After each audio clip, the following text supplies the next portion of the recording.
Hello, my ladies, and welcome back to my menopause transition diary. My transition to menopause. I think I'm going to change the name. It makes more sense because this is my journey.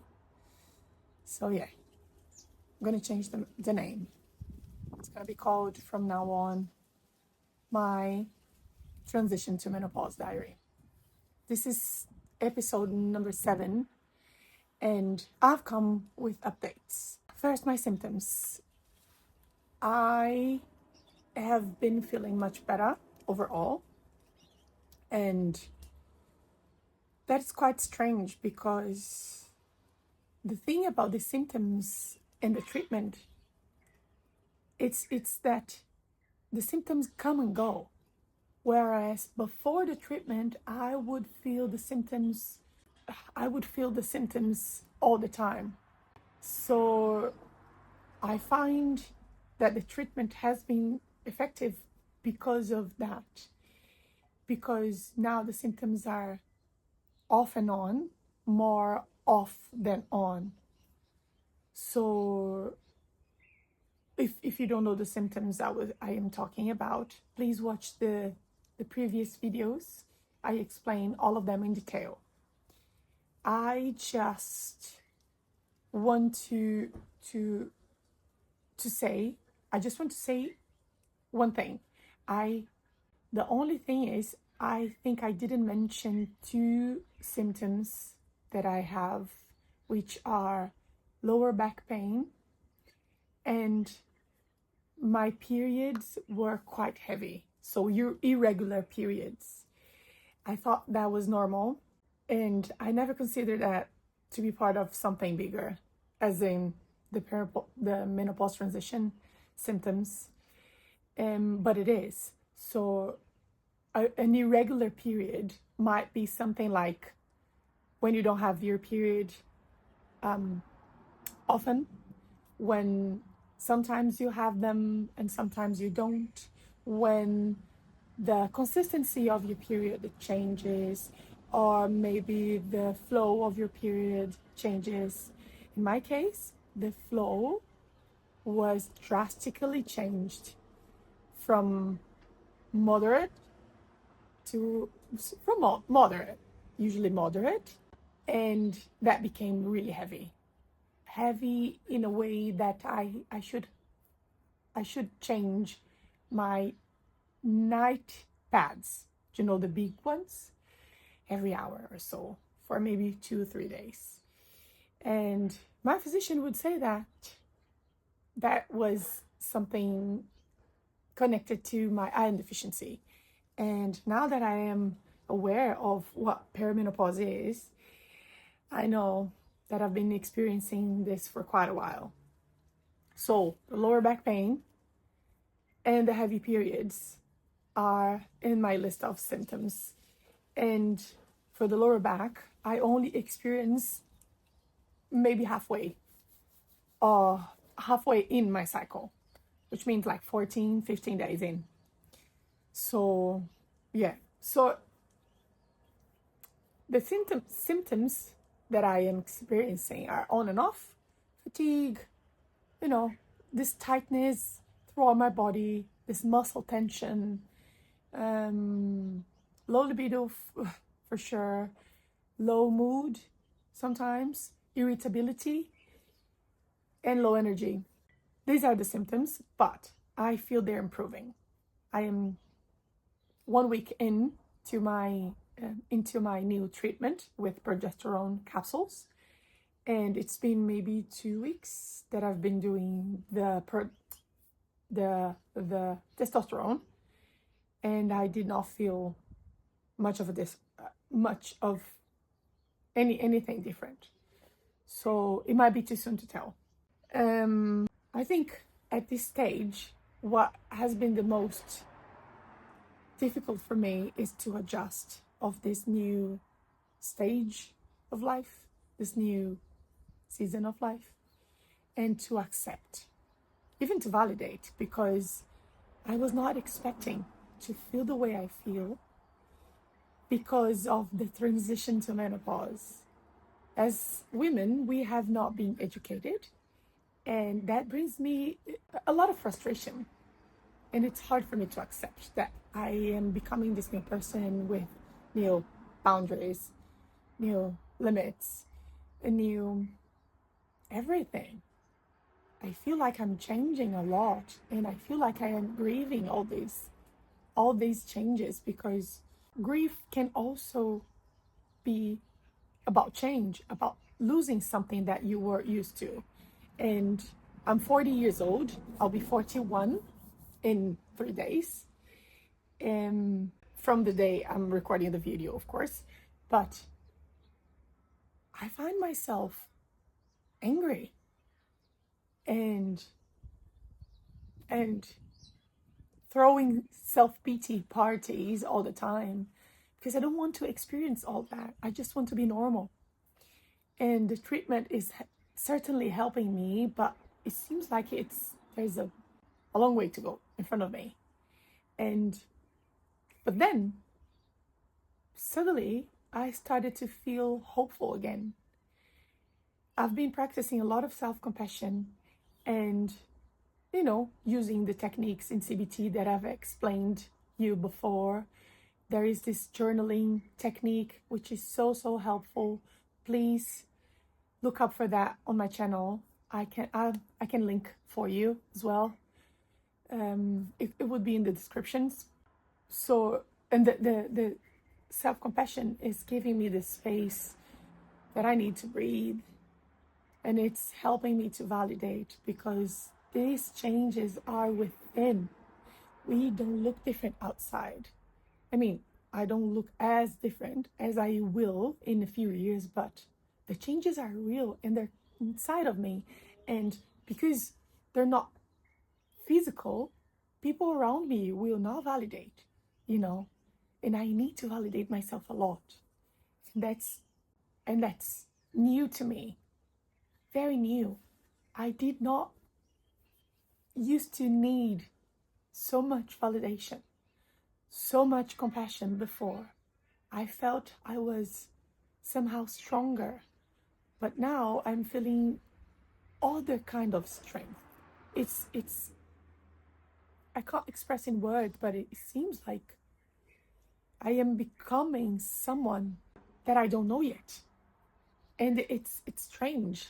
I'm trying to be as kind as I can to myself. I'm trying to validate myself a lot. I'm trying to give myself more restful breaks during the day, because this is another thing that's been happening to me. I need more rest. So before, I would feel guilty if I had to take a break, lunch break for maybe an hour or so. And because I work from home a lot, that's quite challenging. Because, I'm here, my laundry basket is right there, and my computer is right here, and there's so much going on. And to find myself in this mess and to bring myself to believe that I need and deserve a break, it's quite a lot of work. And I think I'm coping well with it. Nonetheless, I'm lacking in practicing self-compassion. And I urge you, if you don't know what self-compassion is, there's another video on my channel talking briefly about self-compassion, which is so important. Yeah. So the new boundaries I am experiencing is in everything. So I can't eat everything I want. I can't eat as much. I have to be very kind to my stomach and to the chewing and to the time. I can't no longer eat in a hurry. It makes me feel unwell. So another thing I can't do is like running. I love running, but I feel like when I run, I'm being too hard on myself, and it takes me a lot of time to rest, to recover. I used to run nearly every day. Now I'm running once a week because I do love running and I don't want to stop. But because I feel unwell after my runs, not unwell, but weird, tight, I am avoiding running. I hope to find my way back to my runs. Another thing is I had to redefine my priorities, and that was maybe weeks ago. Before my children, well, first God and his kingdom, then my children because they're little, then my marriage because my husband doesn't need me as my young children needs me, although the order should be husband and wife, then children. But because they're little, we get to do this intermittently. So yes, then work, then social lives, this kind of the stairs down. Now I find that I need to put my health as a priority because like I said in other videos, it's a lot of work to be looked after. It's a lot of work to look after myself in this new stage of life, this new season. And so then my priorities became God, my health, my family, work, friends, etc., etc. And I found that really odd, but it's a basic need for me right now. I need to take my health into consideration at all times. And at times, I feel like I'm sick. The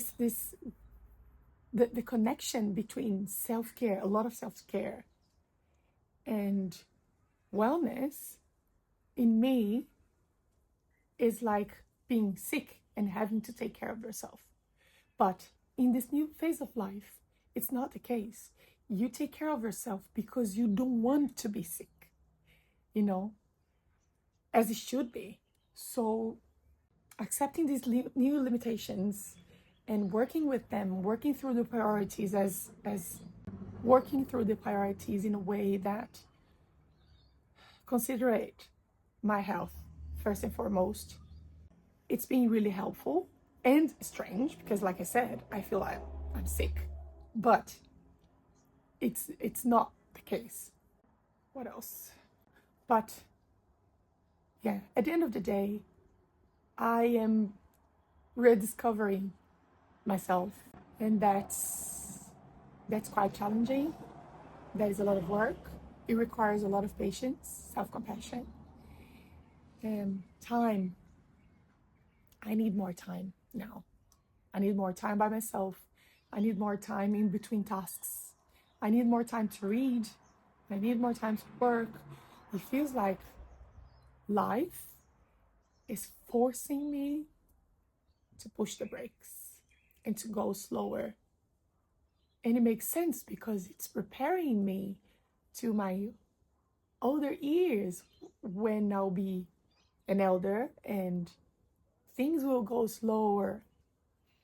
And to be used to that takes some time because I was born and raised in a very fast-paced way of living, always going around doing something. And in my culture, if your mother sees you doing nothing, you better know that she's gonna get you to do something. In my case, my stepmom would never allow me not to do anything. And that was it. And so at the end of the day, I feel like this renovations within, it's for the best. Otherwise, I would not look after myself the way I am looking after myself right now. Otherwise, I would not be as kind to myself as I have been right now. And that's beautiful.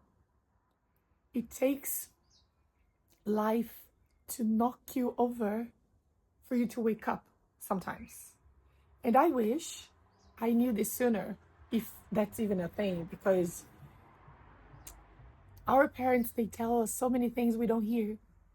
And maybe the only way to hear is when you really need it, when you're in pain, when you're in sorrow, when you're afraid.